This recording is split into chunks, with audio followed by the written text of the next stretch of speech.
It's dagok time na! So, anong gagawin? Let's read it! Over naman sa reading.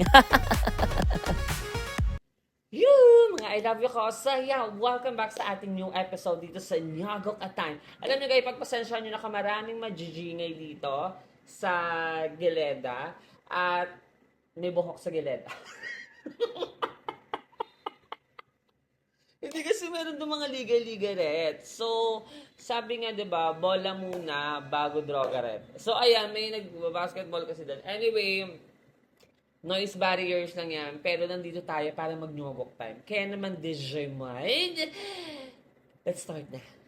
So, yeah. Ang ating first study category is, this category is, ano to? Family is a love, is a lush komedya, is a lush Zerker. At ang kanyang titulo dito is Binyang bilang isang keki. Baka binyag, okay? Binyang bilang isang keki. So, anong gagawin? Let's read it! Ang sabi niya dito, good day Ate Chona, mga Ate Galiters, especially sa iyo Mima Sophie at sa mga mabuburapi kang nagpapa-OA time. Tuwing live, pa-joy. At sa mga sasabing ko sa to, wala na akong magagawa dyan sa mga igiters na yan kahit gawing pansabhog sa takoyaki ang mga sobrang balat nyo. Di pa rin titigil sa pag-one sa Pwes Pit. Sana marid mo na tong story ko kasi baka amagi na naman to. The Gemad Play Mapa. Ayun to request. May ito na nga, meron kasi akong effect or ritual ang mga pinaniniwalaan ng mga matatanda sa amin dito. Kapag daw kasi dinasalan or nagmanifest na isang tao ng baby pa lang siya, ay magiging katulad or kaugali daw nung nagdasal sa baby. Yun ay magiging ugali paglaki nung baby. Talaga nag-is pa talaga eh. Maito na nga ang first to west other at the G-Maid. Grabe sakit ng mga dito kang sobra-sobra. Ayun, reklamo. Anyway, thank you so much, Christicia Dental Clinic for my tip. Ayan, so let's move on. Sabi niya pa dito, ito na, ma. Saan na ba ako? Meron kasi mi kuya, pero pinsan ko siya. Pero isa siyang diwata, pero bilagsak bilang maging keki. Dinasalan daw ako ng keki kung kuya nung baby pa ako na magiging keki daw ako paglaki ko. Unexpect niya na yon. Ayun, bagan siya totoo ang hulama. Patawaw lang sila nung sinabi ni kuya yung pero nung makina ko, ayun, down smile ang ginamit na lang. I love her so much, mas siya ang naging diwata na guidance counselor ko nung lumalaki ako. Proud ako sa kanya, ma, 3 na ang keki sa pamilya namin and still counting na. Ako naman ang pumalit bilang diwata. Naipasa ko na ang D is wata, overload keki. Sa isa kong pinsan na keki rin ngayon, tawagin na natin siyang PJ. Right now, he's still thinking sa gender niya kasi yung family namin is medyo dikit sa mga rules ng religion and nakatira pa siya sa lola namin. Nag-build up ang gender crisis sa loob niya, but I'm here to support his identity. I know need niya ng support para may nabasag true identity niya at bata pa lang siya, ma. And progress pa lang yon ng pag-self-discover niya. I'll support him sa mga gusto niyang gawin kahit di pa siya totally open sa akin at nakikita ko na magiging drug superstar din to. Yeah. I love it, no? Na nagsasupport each other, diba? I love that. We're gonna call the family planning. We're gonna call the family. So, let's move on. Ito na nga. Ma, I'll support him sa mga gusto niyang gawin kahit di pa siya totally open sa akin. Nakikita ko magiging drug superstar din siya. Gravity mag-lip-sync, ma. 1 versus 1 pa kami niyan, ma, ha, Diyosa. I'll give him sa gusto niyang landas tulad sa pag-guide ni older kuya na keki din sa akin. Ma, ngayon qualifier siya sa radio broad and he achieving being a representative then ng DSPCC school. And I'll pass to him yung mga achievements na kukuha ko dati nung nasa radio broad pa ako sa club din namin dati. Marami na rin siyang nakuha medals like me. Ayun na mo, Jane. Just kidding. And ako pursue fine arts right now. And soon, I didn't pressure him sa akin. But he proved sa akin na kaya niya din makakuha ng mga achievements na pinag-uusapan namin. I wish na manalo at makapasok sila sa NSPC. And I'm former Sumaka alumni dahil sa school na pinag-cover ni BJ. Beginning pa lang to, malayo pa, pero malayo na yon. Kahit marami pa kami kamag-anak na inisip na bilang keki is hindi matutupad ang mga pangarap namin dahil keki kami, I prove to them na mali sila. At yun lang, ayun, third year girl. Love you, man. Thank you sa pag-read agad ng story, Buelo. Yun naman sa inyo dito, Nick-Niak, sa'yo, speak. I love that how they support each other, diba? Nakakatawa. And pinapakita talaga nila sa family is love nila na huwag maliitin yung pagiging keke, diba? At saka hindi yung dahilan para i-degrade sila or something like that and everything not nice, diba? So anyway, thank you so much for sending your story. And yun nga, di ba, medyo meron pa nga daw siya na pag self-discovery niya for his identity, di ba? So, it takes time, no, para malaman mo at ma-discover mo kung ano talaga yung real identity mo. And we support that and we're rooting for you that, di ba? So, go, di ba? For yourself, for loving yourself, and whoever you are. And of course, syempre, gusto ko batiin kayo ng Happy Pride, mga I love you kayo. Happy Pride, mga I love you ko. And so, yeah. Thank you so much for sending your story. So, dumako na tayo na Jimon sa ating next story. So, yeah, let's move on with our next story. Ang ating next category is the libido, is a lush BL, is a lush komedya, is a lush SKL. At ang kanyang titulo dito is Ako Naman, Bayad Naman. So, anong gagawin? Let's read it! Ang sabi niya dito, kamusta po sa mga igiters, lalo na kay Mommy Sophie na palugi na binibintang, binibentang product na walang bumibili. Makakala mo, sasakyan ka sa kaurbogan, nagnyo kolstra naman habang binabasa ang mga story. Pagpasensyahan mo na kung masyadong mahaba to. Saksakan sa kaurbogan. Okay, gets do. Ito ba yan? Guys, kaya medyo nahihirapan ako mag-talk ha. Ito aminin ko na. Kasi natutusok yun dito. Ayun, gentle. So let's move on. Ito na. We're gonna call that dentist. So, thank you so much, Christy Dental Clinic, for my teeth. Ayan, for my healthy teeth. And mabangostra na bungangastra. So, thank you so much. And let's move on na. Ayun, ads. Ito na. So, this story happened in 2019. Pati sa akong judging.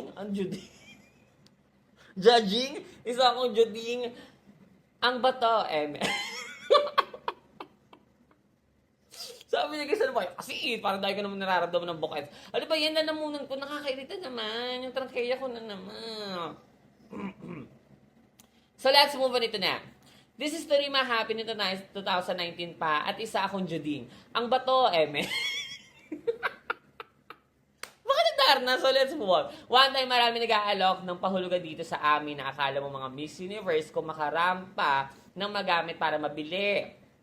One time, may Jumbay na lumapit kay Mudra, nakuha doon siya ng gamit. Murahita lang naman, ma.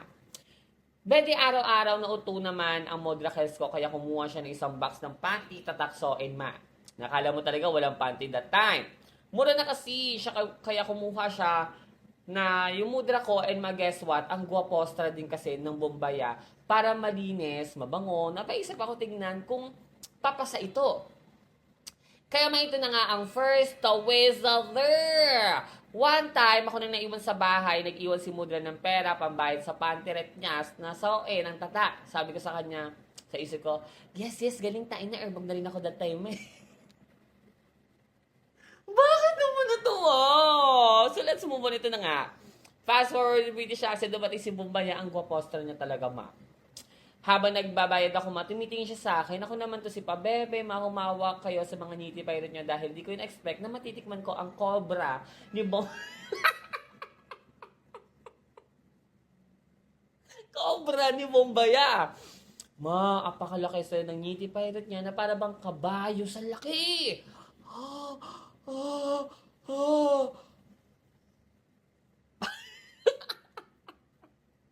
Gets no! Siyempre, hygiene check muna, ma. Ang bangosan ng ngiti pirate niya habang in-orpap ko siya. Ang bilis niya nabasan sa trama. Parang rabbit sa bilis. Sarabang libogstra lang siguro niya that time, ma. At ito na nga ang second and final twist of there.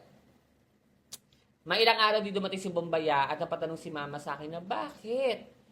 Kaya daw di dumadating si Bombaya, ako naman to si Maang-Maanga na sabi ko, di ko alam mo. Siguro tapos ka na magbayad mo. Demo mo nga ma. Nak, bakit di na niningan si ano?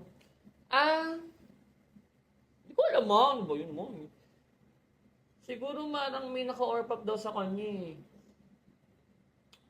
Paano mo nilaman ma? Kasi ako dapat...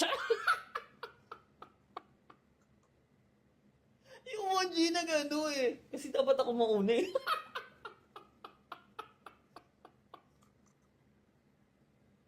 Bakit di mo simagsik yung emoji? So let's move on. Ito na. Ayun, dami naman mga sickness. Woo! So let's move on. Ito na nga. Ma. Hindi alam ni Mama siguro na bayaran ko na siya. Kaya ayun ma, hanggang ngayon feeling ko, nag-iisip pa rin si Muji kung bakit nag-go siya bigla ni Kuya Bombaya. Di niya alam ako ang tunay na nagbayad, ang pinabayad ko ay hindi lang perang iniwan niya, kundi lawaystra ko at ang biloga ng bibig ko. Nakaganto!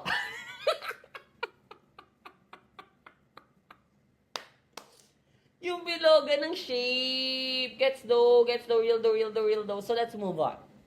Pero in fairness, worth it ang pagod ng jawline ko dahil libre na ang saw and panty ni Muji as may gift. Wow! Gilims na naman sa bagay na libre rin. Gets though. Ta? Feeling ko tuloy, ako yung bida sa drama na nagsasakripisyo ng dangal para sa family is love. Ebe lang ma, sayang lang ma. Hindi ko na na-repeat ang performance task kasi minsan, napapatingin ako sa labas pag may narinig akong motor. Wow! Talagang na ano siya, lava. Hindi, charot. Baka dala na rin siguro ng naburapi ka siya. No? So, let's move on. Umasa na siya yun at magkakamali siya ng tingin sa listahan para maningil ulit sa akin. Kaso wala eh. Fully paid na nga dahil nga sa ginalingan ko. Hanggang ngayon wala na ang mudrakels ko, nasa Heavenly Father na siya. Di pa rin nalaman na binabasa mo to ma. Ayun lang narinig. Ayun. Ano? Ayun man lang narinig. Asa na tegilit si Muji? Patay, gumawa pa ako ng one side story. Sorry po. so let's move on. Hi, the things we do for love and free panties, yun lang Mami Sophie. Wala akong proper-precious, pero totoo sa mga igilis na di naniniwala, bahala kayo sa buhay nyo. Tama na kayo pawis ng singets ko. And maraming salamat sa reply ko. Readed na thank you ma. Sa pa-shoutout sa mga nag-aabang ng Jumbay dyan, baka kayo na ang next. Ingat sa mga cobra. Talaga baka bayostra yung Nitty Byron. Anyway, ayun no. Thank you so much for sending your story. So, I think, yun yung kanilang mga encounter, mga unexpected encounter sa mga singelstra, sa mga Bombaya, no? So, wala kang magagawa dyan. Kung nandyan din ako that day, baka hinati namin. Talagang hinati pa yung cartilage ng Nitty Byron eh. So, thank you so much for sending your story. So, dumako na tayo sa ating next story. At the Jemay. So, yeah, dumako na tayo sa ating next story. And this category is hurur, is a lush kulaba, is a lush taho-taho! At ang kanyang titulo dito is Iyak ng Sanggol. So, anong gagawin? Let's read it!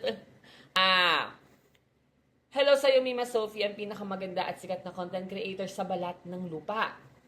Ako lang yan. Yes. So, I think kailangan ko magpa-interview, no? We're gonna call the mid-AM.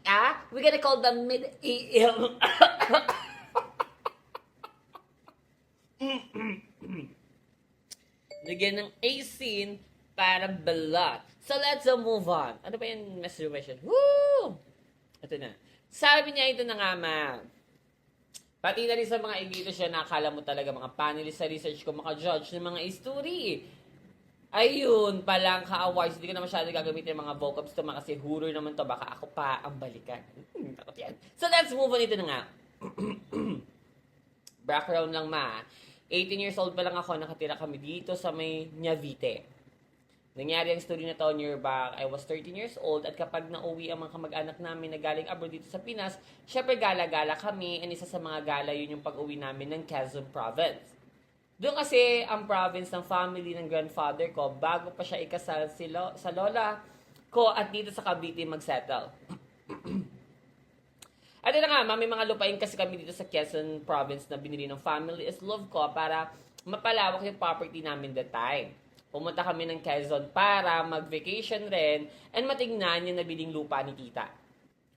One time, ako and together with my fam is which is ako, si Papa, Tito, Tita, tsaka Lola. Makasama si Lola kasi malakas pa naman talaga siya as that moment at katrabaho pa rin siya sa Bahrain.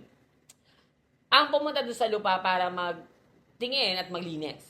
Medyo malayo siya sa mismong bahay namin, hindi kaya na imotor o magsasakyan kasi masukal ang daan papunta kaya nilakad lang talaga namin Pagdating doon, mahaba ang mga damo, maraming puno at tahimik ang lugar.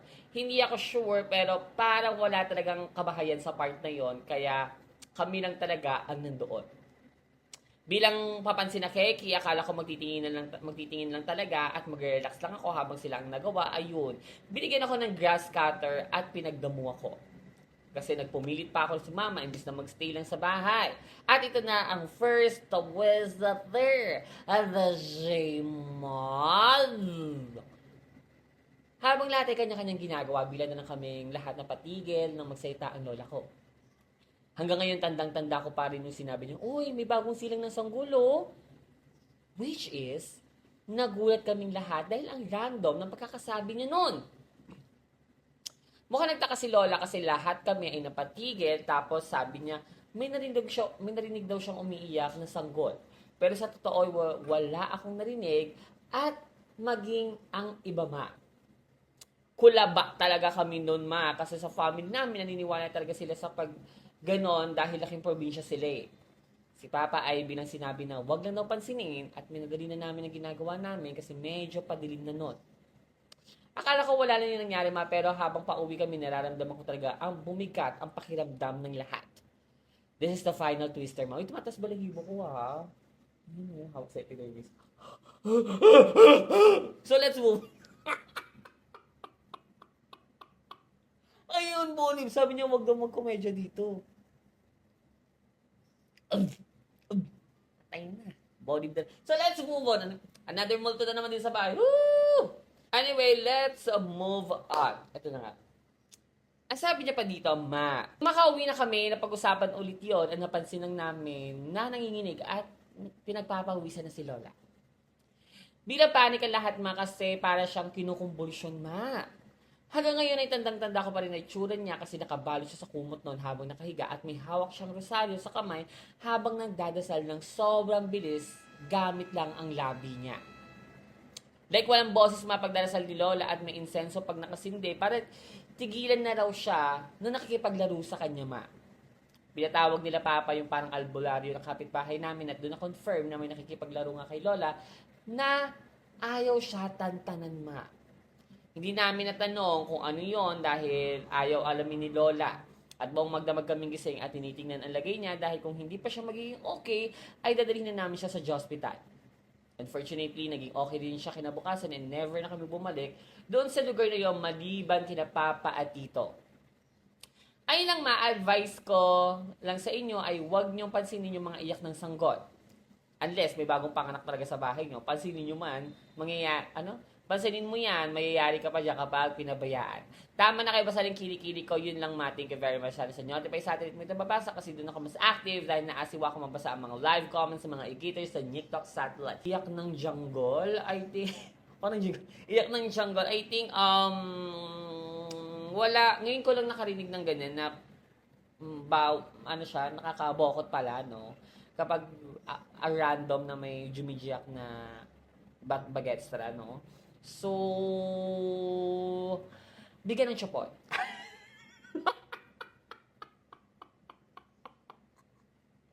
Ay, wag may mga baby jigators. Bigyan niya naman ng chopon na. Pero, dapat pag jumijiyak, baby. Buti na, kala mo mag-run eh. Anyway, wala akong laban dyan. No? Kung ano man yan, suko. So, I think, thank you so much for sending your story. Wala ko dapat kasi di ako si Cristala. Diyan! Taka naman, dikdik ko sarili ko dyan, no? So, thank you so much for sending your story. So, yeah. Digimon, can you go back to 145, please? Next story na. Yes. We're gonna call the next. So, yeah, let's move on with our last story for this episode. Para kung magkakasiponstra at saka magkakajobostra dahil sa panahon, kasi paiba-iba, di ba? Hoy, mag-ingat kayo mga I love you ko kasi maulan, maaraw, and 4 seasons. Ayun, yung monte. So, anyway, let's move on now with our last story. Ang ating last story for this episode is this category is a BL, is a Lasha Libido. At ang kanyang titulo dito is Enga Ako. So, anong gagawin? Let's read it! Sabi niya dito, hi, Mima Sophie / Daddy Willard na flop na naman sa YT. Sa'yo na bumabangong Sophie and ko at sa mga igiters nga pala abang ng libido para makapag nyo calls gabi-gabi. Buwelo! Share ko lang experience ko sa ex ko. Sa mga memorable na niya roulette session namin to. Mima birthday na siya pati dyan noon at tinaya niya ako magmiming with his family is love. Legal ako sa kanila. Pinakilala niya ako sa buong ang kanya na para bang tatakbo ako sa halalan. Fast forward British accent, nagjijinuman na nga kami ng Tito Ret at syapatid niya.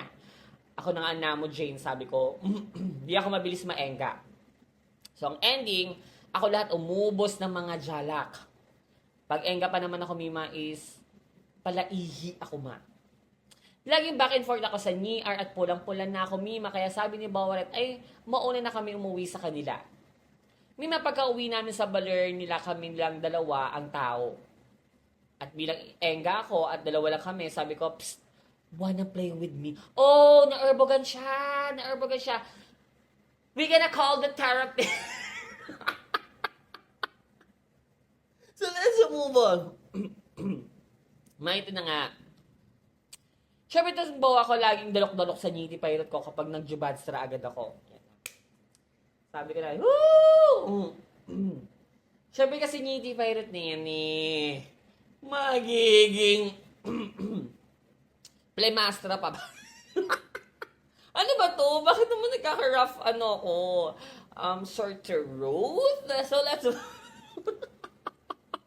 Short to row at, no? Bakit kasi? Sabi niya dito, ito na nga ma. Siyempre naman, niti pirate na yan magiging bata-baba? Nilip-dulalap niya ako, Mima, at sinunggaban ko talaga siya, ma. Na parang ihimulin ko ang ngalangalan niya. So ako'y may mga playmaster sa kadahak Ayun, lunoka. Hindi ko alam, nag-rough yung ko. Ang sakit. So let's move on.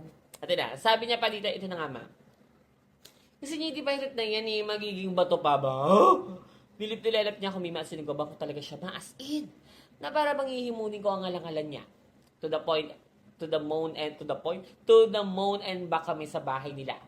At napasabi na ako ng, yes, galing tayo na mo.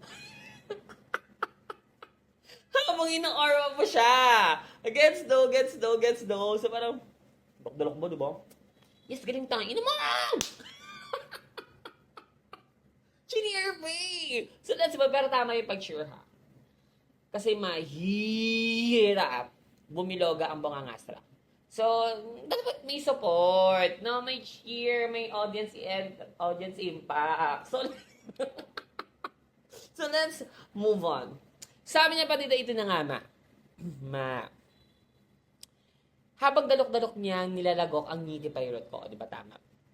Ito na, ang tawis after the Jamaican. Di ba nga sabi ko kanina, pag engga ko, palajihi ako. Sabi mo yun Kaya sabi ko, baby, nga ka. Sa sobrang erbog ko, ma. Di ko na talaga alam lumalabas sa bibega ko. Pero ang bawal ko, palaban. Gumanga siya, ma. At doon ako, nagwiwi. Sa mouth niya, ma. nasa pundador. Oh, gets do. Over naman siya sa salon ng Jihi. Kung makakala mo talaga, siya napapalit sa new rin na sa Yes Air. Mas sobrang dami kong nilabas na Jihi, ma. Isang basa na siya at yung sa Hexa sa kwarto rin niya, ma.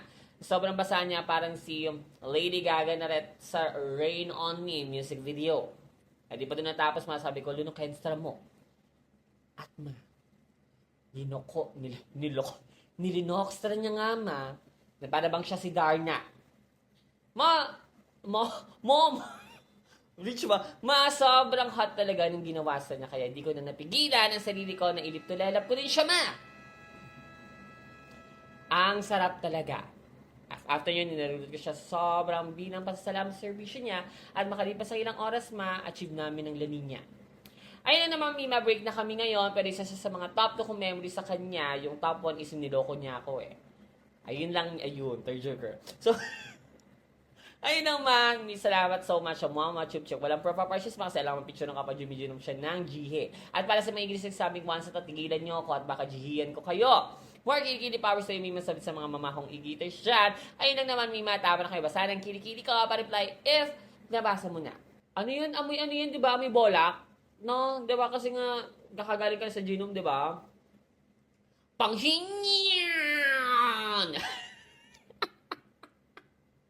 Anyway, thank you so much for sending your is duty. So, yeah, that's all. Tama na kayo, may guide yung kilikili ko. Thank you so much, mga I love you. Bye!